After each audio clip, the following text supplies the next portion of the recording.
कश्मीर में ये कैसी तैयारी। नमस्कार, आप देख रहे हैं खबर फास्ट और मैं हूं कायनात अंसारी। पूर्वी लद्दाख में एलएसी पर तनाव के बीच प्रशासन ने कश्मीर में सभी तेल कंपनियों को आदेश दिया है कि वो कम से कम 2 महीने के लिए एलपीजी का भंडार सुनिश्चित कर लें। वहीं एक और आदेश में गांदरबल जिले में कुछ स्कूलों को सुरक्षा बलों को ठहराने के लिए प्रशासन को सौंपने के लिए कहा गया है। जम्मू कश्मीर का गांदरबल जिला लद्दाख के कारगिल जिले से लगता है। हालांकि प्रशासन ने इसके पीछे अमरनाथ यात्रा और मानसून की बारिश से पहले की तैयारियों का हवाला दिया है, लेकिन इन दोनों आदेशों ने लोगों को सोचने पर मजबूर कर दिया है कि आखिर कश्मीर में ये तैयारी कैसी है।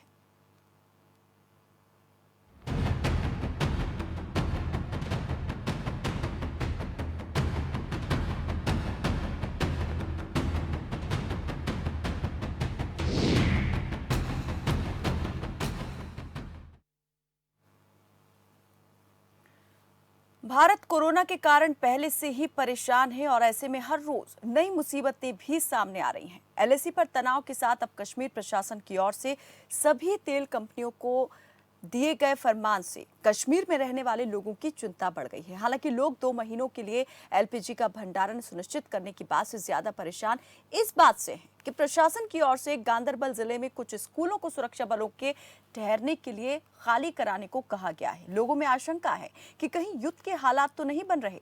कहीं कश्मीर प्रशासन के इस फैसले पर नेशनल कॉन्फ्रेंस के उपाध्यक्ष और पूर्व मुख्यमंत्री उमर अब्दुल्ला ने भी सवाल उठाते हुए कहा है कि सरकार को स्थिति स्पष्ट करनी चाहिए। पहला आदेश खाद्य एवं आपूर्ति विभाग के कश्मीर संभाग के निदेशक ने जारी किया है। दूसरा आदेश गांदरबल के एसएसपी खलील पोसवाल का है। वहीं गांदरबल के एसएसपी खलील पोसवाल ने स्कूलों में सुरक्षा बलों को ठहराने के अनुरोध को चीन के साथ युद्ध के साथ जोड़ने को गलत करार दिया है। उन्होंने कहा कि अमरनाथ यात्रा को लेकर हर साल रूटीन में एक एक्सरसाइज होती है जिसके तहत जिले के स्कूलों में केंद्रीय सुरक्षा बल के जवानों को ठहराया जाता है। तो तमाम बातें हैं, लेकिन इस बार ये 2 आदेशों से कश्मीर में राजनीति भी गरमाने के साथ साथ लोगों में असमंजस भी है। लोगों का ये मानना है और उन्हें ये लगने लगा है कि कहीं सरकार युद्ध की तैयारी तो नहीं कर रही। और इन्हीं बातों पर हम करेंगे चर्चा कि आखिर जम्मू कश्मीर में ये तैयारी कैसी चल रही है, क्योंकि कश्मीर प्रशासन के इस फैसले के बाद जो है हलचल तेज हो चुकी है। और इस पर ज्यादा जानकारी के लिए हमारे साथ कई मेहमान जुड़ेंगे। सबसे पहले हमारे सहयोगी जावेद पैरी का हम रुख करते हैं और आपको बता दें कि जनरल डॉक्टर रंजीत सिंह विदेशी मामलों के जानकार हमारे साथ जुड़ चुके हैं और बशीर असद वरिष्ठ पत्रकार भी हमारे साथ जुड़ चुके हैं इस चर्चा में। बहुत स्वागत है आप सभी का। जावेद, सबसे पहले मैं आपसे जानना चाहूंगी, ये जो आदेश है, प्रशासन का आदेश, सरकारी आदेश, इस आदेश को लेकर के क्या क्या कयास लगाए जा रहे हैं, किस तरह की बातें चल रही हैं लोगों के मन में और सियासी गलियारों में?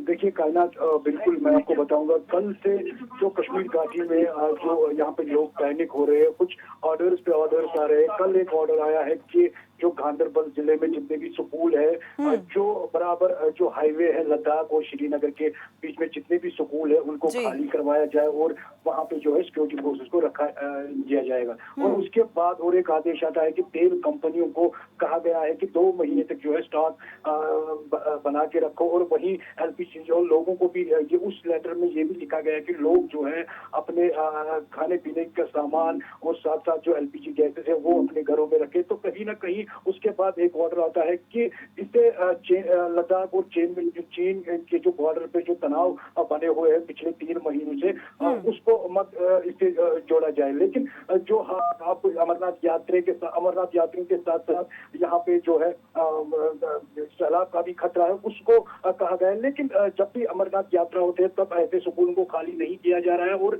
कल से बिल्कुल जावेद, मैं आपसे यही जानना चाह रही थी कि इस बार जो ये आदेश, ये फरमान जारी किया गया है प्रशासन की ओर से, ये कितना सामान्य है या कितना असामान्य है?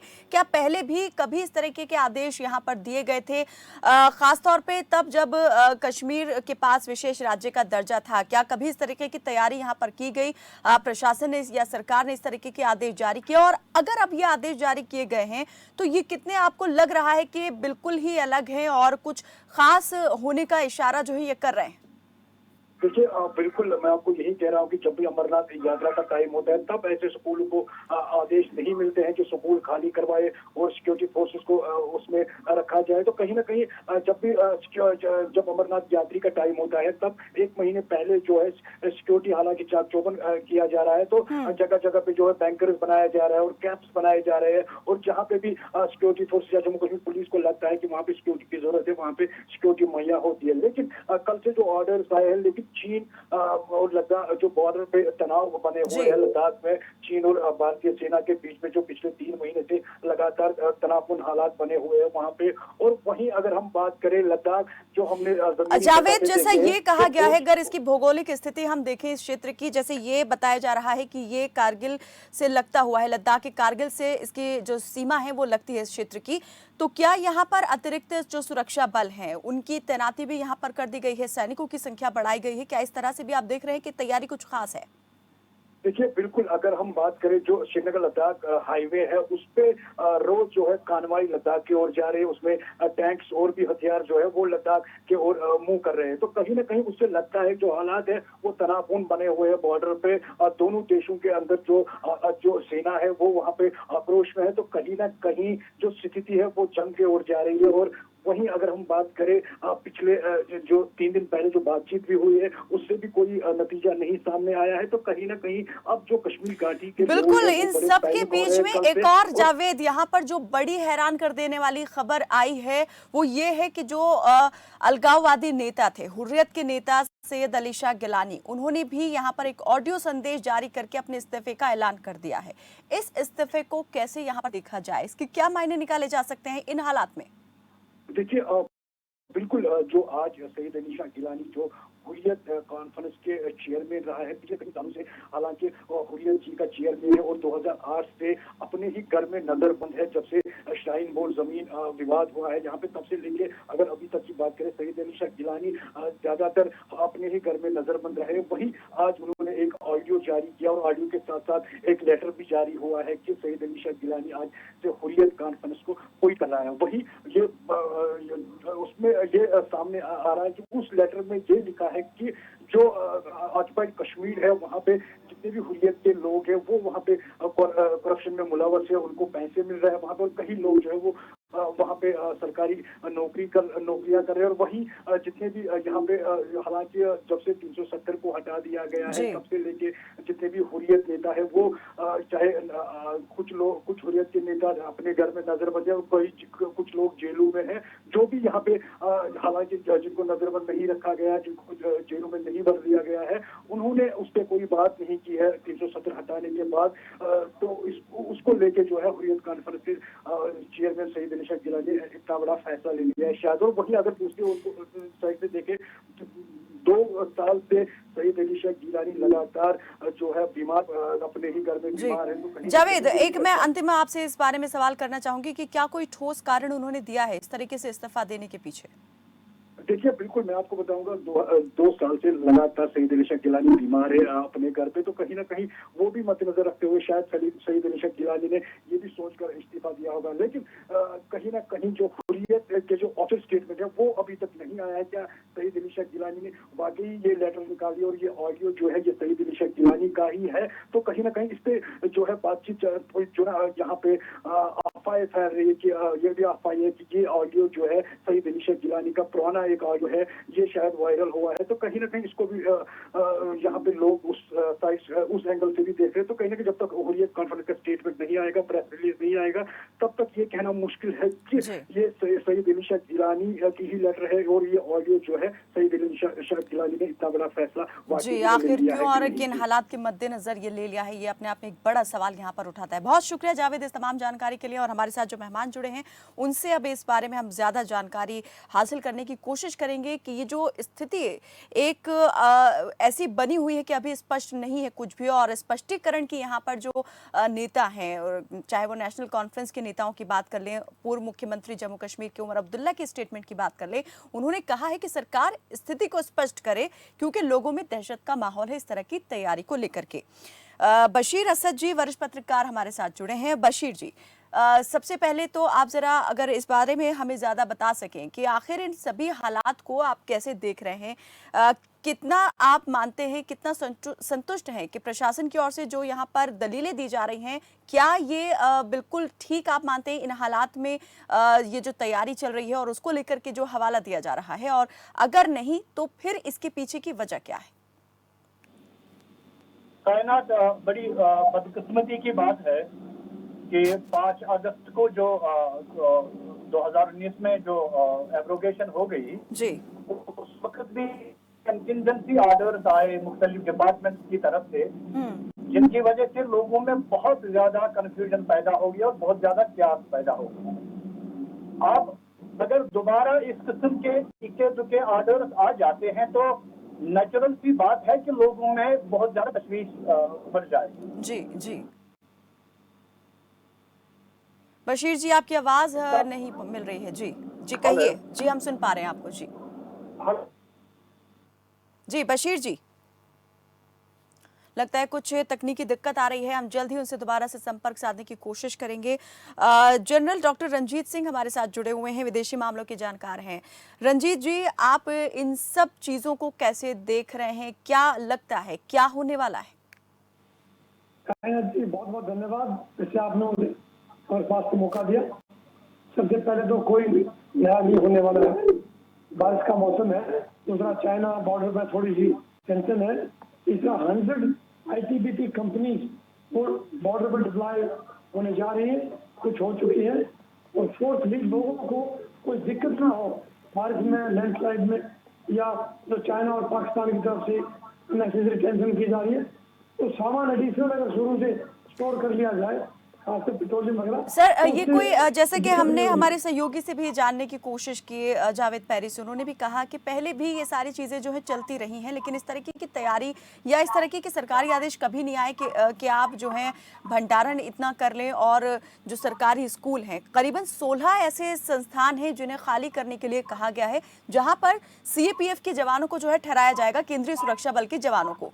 तो ये सब चीज़ें जो एक साथ यहाँ पर, और जिसको लेकर के सफाई भी दी जा रही है, तो और ज्यादा इससे जो है लोगों के बीच में असमंजस की स्थिति पैदा हो गई है। और जो 1 साल पहले लोग देख चुके हैं कि सब कुछ ठीक है, कुछ नहीं होने वाला, लेकिन कितना बड़ा कदम उठाया गया उसको हम सभी ने यहाँ पर देखा है। तो इस तरीके से क्या लगता है, इस बार भी कहा कुछ जा रहा है और पर्दे के पीछे कुछ और चल रहा है?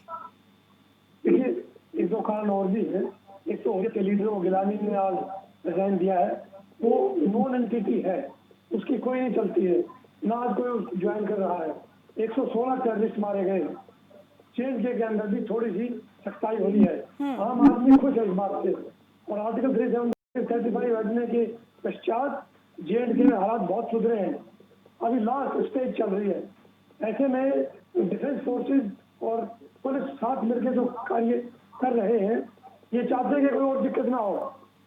अदरवाइज लोकली क्या चाहेंगे कि वो लैंडस्लाइड हो जाए और या सप्लाई लाइन ना काट दे।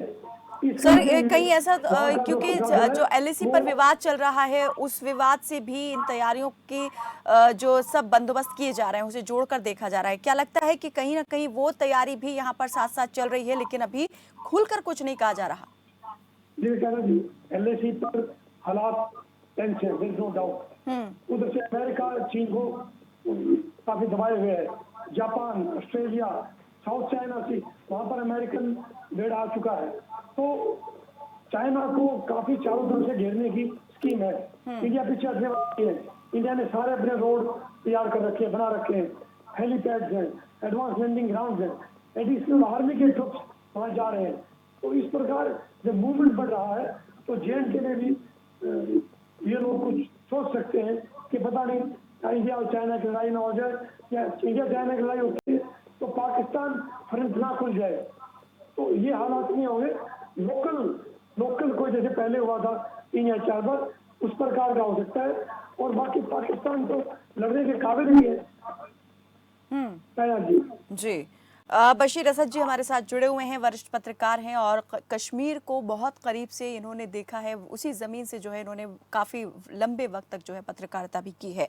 जी बशीर जी, हमारी बात यहाँ पर अधूरी रह गई थी। मैं चाहूंगी आप अपनी उस बात को पूरा करें कि इन तैयारियों को आप किस नजरिए से देख रहे हैं? जो प्रशासन कह रहा है उससे कितना इत्तेफाक रखते हैं, या लोगों के मन में जो भय बना हुआ है और जो उमर अब्दुल्ला ने सवाल उठाया है उसको यहाँ पर आप कितना जस्टिफाई करते हैं?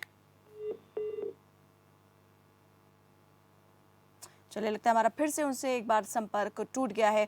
सर, यहाँ पर ये जो पूर्व मुख्यमंत्री हैं उमर अब्दुल्ला, जब 1 साल पहले 5 अगस्त को जब ये आदेश दिया गया कि अब कश्मीर से विशेष राज्य का दर्जा जो है वापस लिया जाता है, उस स्थिति के आने से पहले जो तैयारियां यहाँ पर की गई थी, अतिरिक्त जो पुलिस बल है, सेना है, वहां पर भेजा गया था, सुरक्षा बलों की तैनाती की गई थी, तो सवाल यहाँ पर सभी नेताओं ने उठाए थे कि आखिर सरकार कर क्या रही है, स्थिति को स्पष्ट करना चाहिए। लेकिन तब भी किसी को कुछ नहीं बताया गया था। और एक बार फिर से उमर अब्दुल्ला ने यही सवाल दोहरा दिया है कि स्थिति को स्पष्ट करे सरकार, क्योंकि लोग जो हैं दहशत में हैं और इस तरह के आदेशों से जो है भय का माहौल बनता है। तो इनको अब क्या कहेंगे? क्या इसमें आप देखते हैं कि कहीं ना कहीं उनकी बात में थोड़ा आप मानते हैं कि वजन है, दम है?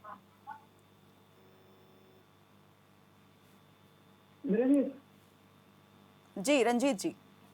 हाँ जी, देखिए, वहाँ कोई दहशत नहीं है। हुर्रियत लीडर जो है वो आज ना वो जनता चाहती है, ना उनके कोई फॉलोइंग है। अभी ना वहाँ पर कोई नए टेररिस्ट ये पैदा कर पाए हैं, तो इसलिए सबसे बड़ा इनका तो और अकाउंट वगैरह इनके पता लगे हैं, उधर से टेररिस्ट की कमर तोड़ दी है।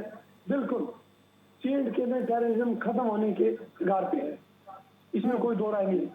इसमें आम आदमी खुश है। यस, चाइनीज फ्रंट पे टेंशन है और चाइनीज फ्रंट पर बिल्टअप हो रहा है, उसका थोड़ा सा असर JNK पर है। तीसरा, पाकिस्तान के अंदर कराची में ब्लास्ट हुआ है ना, वो ब्लूथ लिबरेशन आर्मी वो एक्टिव हो गई है, तो पाकिस्तान ये खुद डरा हुआ है कि इंडिया जो है वो POK को मिलेगा। इसमें कोई दो राय नहीं है। POK आएगा इंडिया के पास, it's a matter of time. अभी क्योंकि टेररिज्म खत्म होने वाला है और ये कुछ एक लोग जो गलत अफवाहें फैला रहे हैं, अगर पेट्रोल इकट्ठा किया जाए तो गड़बड़, अगर अनाज इकट्ठा किया जाए तो कहते हैं ये कुछ गलत होने वाला है। यानी आप मान रहे हैं कि ये जो तैयारी है इसमें इतना कुछ ज्यादा सोचने वाली या डरने वाली कोई बात नहीं है, ये सामान्य प्रक्रिया जो है वो चल रही है। आप इस तरीके से इन चीजों को देख रहे हैं? जी, ये स्टोरेज कर रहे हैं और ये अच्छी बात है, JNK के लिए बहुत अच्छी बात है। चलिए, बशीर असद जी। बशीर जी, मेरी आवाज मिल पा रही है आपको? जी बशीर जी, हमारी बात यहाँ पर अधूरी रह गई थी और मैं चाहूंगी कि आप उसे पूरा करने के साथ ही ये भी जरा बता दें कि क्या आप भी इन सब चीज़ों को लेकर के जो सरकार और प्रशासन की ओर से तर्क दिया गया है उनसे मुतफिक हैं, इत्तेफाक रखते हैं, और ये जो सवाल उठाए गए हैं नेशनल कॉन्फ्रेंस के नेताओं की ओर से, इनको लेकर के क्या आपका कहना है? जी, कायनात बेसिकली जो पॉलिटिकल एस्टेब्लिशमेंट है मुल्क का, अनफॉर्चुनेटली अभी तक 5 अगस्त से लेकर अभी तक वो किसी चीज के हवाले से कश्मीरियों को कन्विंस ही नहीं कर पाए, मतलब उनके साथ कम्युनिकेट ही नहीं कर पाए वो क्या कर रहे हैं और क्या नहीं कर रहे हैं और क्यों कर रहे हैं। यही बात अब जब कल से ये ऑर्डर्स आए हैं, कंफ्यूजन पैदा हो गया है। किसी एडवाइजर को बोलते हैं, वो कहते हैं कि this is only shit, this is nonsense, मैं अभी उनको ना शिकंजे में डाल दूंगा। लेकिन दूसरी ओर से सरकारी तर्जुमान कहता है कि बिकॉज ऑफ अमरनाथ यात्रा ऐसा किया जा रहा है। एक ना मतलब पता ही नहीं चल रहा है कि आप अगर कोई डिसीजन ले रहे हैं तो आप उसके साथ जस्टिफिकेशन दो कि क्यों कर रहे हो, वजाहत दो कि क्यों कर रहे हो। ऐसा क्या है, ऐसा क्या हो गया कि आपको ये ऑर्डर्स निकालने पड़े कि आप LPG स्टोर करने के लिए बोल रहे हैं हमें और स्कूल उसको खाली करने के लिए तैयार रखने के लिए बोल रहे हैं। चुनाचे 5 अगस्त को भी ऐसे ही ऑर्डर्स निकले तकरीबन दर्जनों में, जिसकी वजह से उस वक्त भी पूरी पॉपुलेशन बहुत ही ज्यादा घबराहट की शिकार हो गई, परेशान हो गई, कंफ्यूजन हो गया। इस वक्त भी उमर अब्दुल्ला साहब अगर कहते हैं कि वजाहत चाहिए, तो उसमें कोई अपना वो गलत नहीं कह रहा है। वजाहत देनी चाहिए कि आखिर अगर आप ऑर्डर निकाल रहे हैं क्यों निकाल रहे हैं। लेकिन बशीर जी, जिस तरीके से ऐसा है कि आप ना वहाँ चाइना बॉर्डर पे आपकी जंग होने वाली है, तो हमें बताओ यार, आप आपको अरेंजमेंट करने हैं, जंग हो रही है या जंग का माहौल पैदा हो रहा है, लोगों को एतमाद में ले लो ना। लेकिन ऐसा कुछ हो नहीं रहा है। आप ऑर्डर निकाल के यहाँ लोगों को ऐसे ही नेचर के रहम करम पे छोड़ते हैं और फिर परेशानी झेलनी ही पड़ती है। और इसके साथ साथ फिर दूसरी इम्पोर्टेंट बात ये है कि जो ट्रैवल मॉन्गर्स होते हैं उनको मौका मिलता है, they start fishing in troubled water, वो परेशानी पैदा करने की कोशिश कर रहे हैं, वो अपनी तरफ से सिचुएशन को बशीर जी, जब से ये आदेश आए हैं सरकार के, तब से किस तरीके की स्थिति बन गई है, क्या माहौल बना हुआ है इस वक्त कश्मीर में? और सवाल जैसे आपने भी उठाए कि स्थिति स्पष्ट करनी चाहिए, अगर वहां कुछ होने वाला है बॉर्डर पर तो इसकी जानकारी देनी चाहिए, लेकिन प्रशासन इस बारे में आश्वस्त कर रहा है कि बॉर्डर पर ऐसा कुछ नहीं होने वाला है और ये सिर्फ भूस्खलन और मौसम को लेकर के तैयारी जो है वो की जा रही है। कायनात मुझे नहीं लग रहा है कि आप किसको ना, ये लोग किसको बेवकूफ बना रहे हैं। मौसम के हवाले से अगर आप विंटर्स में कहोगे, नवंबर दिसंबर में कहोगे कि भैया जी आप एलपीजी स्टार्ट कर लो क्योंकि रास्ता आपका खराब हो रहा है, तो नेशनल हाईवे जो श्रीनगर जम्मू नेशनल हाईवे है उसका बंद होने का एहतिमाल है, इसलिए स्टार्ट उसको करना चाहिए, तो उस वक्त हम समझ सकते हैं। इस वक्त समर्स है, नेशनल हाईवे बिल्कुल थ्रू है, कहीं पे ना बारिश हो रही, अभी बरसात भी यहाँ जम्मू कश्मीर में शुरू नहीं हुई है, तो आप किसको बेवकूफ बना रहे हो ये कहकर कि आप ना रास्ता बंद होने वाला है और आप स्टार्ट कर लीजिएगा। ये हजम होने वाली बात नहीं है। इसीलिए हम कहते हैं कि आप जो शकूक शुबहात लोगों के जहनों में पैदा कर रहे हैं, एडमिनिस्ट्रेशन को वजाहत करनी चाहिए कि क्यों हो रहा है। चलिए जी, बात मान लिया हमने कि बॉर्डर पे जंग नहीं हो रही है, अब Srinagar Jammu national highway through है वो बंद नहीं हो रही है जी, तो फिर आप वजाहत दे दीजिए ना कि आप ये ऐसे आर्डर्स क्यों निकाल रहे हैं। ये बड़ा प्रश्न है ना। कहीं बशीर जी ऐसा भी तो नहीं कि जिस वक्त आतंकियों के सफाई के लिए जो ऑपरेशन चलाया हुआ है सेना ने, उस ऑपरेशन को और बड़े लेवल पर करने की तैयारी हो और शायद ये बात डिस्क्लोज नहीं की जानी है, इसी वजह से ये सभी चीजें अभी जो हैं वो साफ नहीं की जा रही हैं। तो ठीक है, आपके माध्यम से कायनात हमें आपके माध्यम से बताए हैं कि this is because of security reason, हम ना कुछ चलिए जी, हमें वजाहत की जरूरत नहीं है। हम ये भी अंडरस्टैंड करते हैं कि जहां तक सिक्योरिटी मेजर्स का ताल्लुक है इंफॉर्मेशन देने की जरूरत नहीं है, बट एटलीस्ट आप हमें बताएंगे कि ना कि सिक्योरिटी रीजन के बुनियाद पर या कोई और चीज है, मतलब किसी तरीके से आपको लोगों को कन्विंस करना पड़ेगा ना कि हम क्यों ऐसा कर रहे हैं। नंबर 1। नंबर 2, मिलिट्री ऑपरेशन रोज होते रहते हैं यहाँ पे, आप हर दिन सुनते हैं कि इतने मिलिटेंट्स मारे गए उस इलाके में, इस इलाके में, ये तो रोज का काम है। ये कोई ना अब हमारे लिए कोई एबनॉर्मल सी बात नहीं है, ये नया नॉर्मल है यहाँ कश्मीर का। इसलिए इस पे आप कहेंगे कि नहीं जी इस वजह से हम ये कर रहे हैं, वहां पे भी ये बात खत्म नहीं हो रही है। जी बशीर जी, मैं आपसे ये जानना चाहूंगी कि इन आदेशों के आने के बाद में किस तरीके की जो चीज़ें हैं वो तेज़ हो गई हैं, मूवमेंट अगर सेना की तरफ से देखें तो उसमें कितनी तेज़ी आई है और क्या क्या तैयारियां शुरू कर दी गई हैं और लोगों के लिए क्या कोई खास दिशा निर्देश इस बीच में जारी किए गए हैं? कायनात मुझे आपके ये जो जावेद साहब हैं उनकी ज़बानी से ही सुनने को मिला कि शायद सिक्योरिटी मूवमेंट जो है वो बढ़ा दी गई है। I really don't know honestly, और इस हवाले से मुझे कोई इंफॉर्मेशन नहीं है, ना मैंने कुछ ऐसा सुना ना देखा। लेकिन बस ये बात है कि रोज यहाँ पे आरओपीज वगैरह, रोज यहाँ पे मिलिट्री की मूवमेंट, आर्मी की मूवमेंट, सिक्योरिटी फोर्सेस की मूवमेंट होती रहती है और मुझे उसमें कोई इजाफा अभी नहीं दिखाई दे रहा है। जी, doctor Ranjit Singh ji, general doctor Ranjit Singh ji, यहाँ पर अभी आपने बशीर जी की पूरी बात को सुना और उनकी परेशानी भी आपने उनकी बात में महसूस की होगी कि किस कदर यहाँ पर जो लोग हैं वो इस स्थिति से दो चार हो रहे हैं कि आखिर होने क्या वाला है, क्योंकि वो इस बात से बिल्कुल इत्तेफाक नहीं रख रहे हैं जो प्रशासन या फिर पुलिस की ओर से कही जा रही है। देखिए कायनात जी, ये तो सच्ची बात है कि टेररिज्म की कमर टूटने वाली है। हाईएस्ट नंबर ऑफ टेररिस्ट जो है वो 116 अभी तक मारे जा चुके हैं, उनके 6 बड़े कमांडर मारे जा चुके हैं। उनको तो दिक्कत है कि यहाँ का JNK में कुछ हो ही नहीं रहा, तो इसीलिए कुछ एडिशनल सिक्योरिटी फोर्सेस को भेजा है और कुछ जा रहे हैं। और दूसरा, ये बारिश का मौसम है, लैंडस्लाइड भी हो सकती है। इस तरह चाइना बॉर्डर तो टेंशन है, देयर इज नो डाउट। तो हालात ये ना हो कि सप्लाई कम हो जाए। लेकिन जनरल डॉक्टर रंजीत, जैसे आपने कहा कि LAC पर जो विवाद चल रहा है वो और ज्यादा ना बढ़ जाए, वहां से कुछ और चीजें शुरू ना हो जाए, उसकी तैयारी के मद्देनजर भी ये सब चीजें हो रही हैं। लेकिन आपने तो ये बात कही है, आपने इशारा किया है, लेकिन जो प्रशासन है उसने इस बात का जिक्र तक नहीं किया है और इस बात से पूरी तरीके से इनकार कर दिया है। तो क्या आपको लगता है कि क्योंकि आप भी देख रहे हैं चीजों को, क्या हो सकता है, हालात क्या बन सकते हैं, उसके बारे में पूरी जानकारी एक बार दे देनी चाहिए? एक्चुअली जो कम्युनिकेशन गैप है वो नहीं होना चाहिए प्रशासन और आम आदमी के बीच में। मुझे लगता है कि थोड़ा सा वो कम्युनिकेशन गैप है। अदरवाइज सिक्योरिटी फोर्सेज वहाँ पर अच्छा कार्य कर रही है और ये खत्म होने वाला है। आर्टिकल 370 तब भी यही काम हुआ था, पता नहीं क्या होने वाला है अब, क्योंकि चाइना बॉर्डर पर टेंशन बहुत ज्यादा है, इसमें कोई दो राय नहीं, क्योंकि चाइना पीछे पूरा नहीं हट रहा। तो आप देख रहे हैं कि ये जो तैयारी हो रही है, LAC पर जो विवाद चल रहा है, उसके मद्देनजर ये तैयारी आप सबसे ऊपर पहले देख रहे हैं कि पहली वजह ये तैयारी की वही हो सकती है, इस विवाद से निपटना।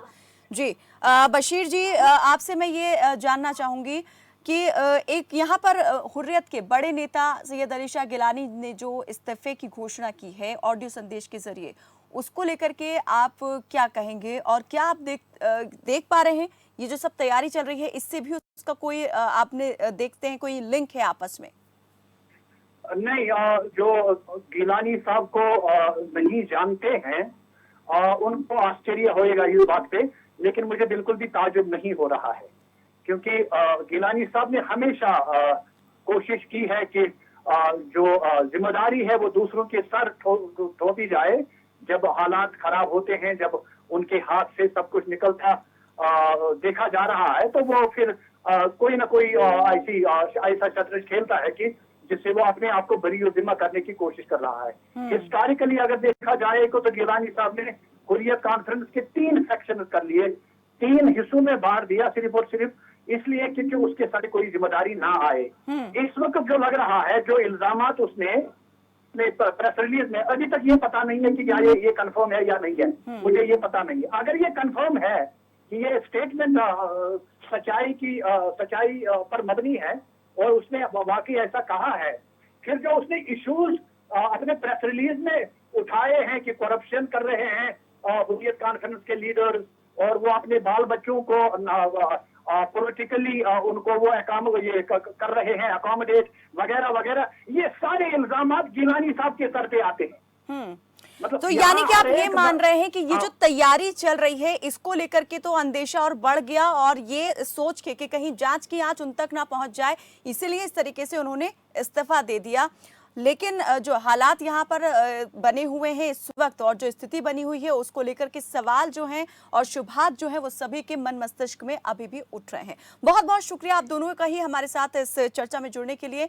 तो जम्मू कश्मीर में, खासतौर पे कश्मीर में जिस तरीके से प्रशासन ने ये आदेश दिया है और गांदरबल पुलिस ने अपनी विज्ञप्ति में जिस तरीके से सुरक्षा बलों को ठहराने के लिए, केंद्रीय सुरक्षा बलों के ठहराने के लिए शिक्षण संस्थानों को खाली कराने का आदेश दिया है, उसको लेकर के लोगों के दिल में भय भी है और कई सवाल भी हैं। और इन सवालों को उठाते हुए जो नेशनल कॉन्फ्रेंस के नेता हैं, उन्होंने सरकार से स्पष्टीकरण की मांग की है। वो ये चाहते हैं कि अगर कुछ बड़ा होने वाला है तो सरकार इस बारे में पहले से ही लोगों को जानकारी दे दे, ताकि लोग अपनी तैयारी करके रखें। लेकिन प्रशासन ये आश्वस्त कर रहा है कि कोई जो है बड़ी बात नहीं होने वाली है, सिर्फ मौसम को देखते हुए ये जो कदम है वो उठाया गया है। लेकिन देखने वाली बात ये रहेगी कि क्या जो लोगों का शक है वो सच है या फिर जो प्रशासन का तर्क है वो सच है।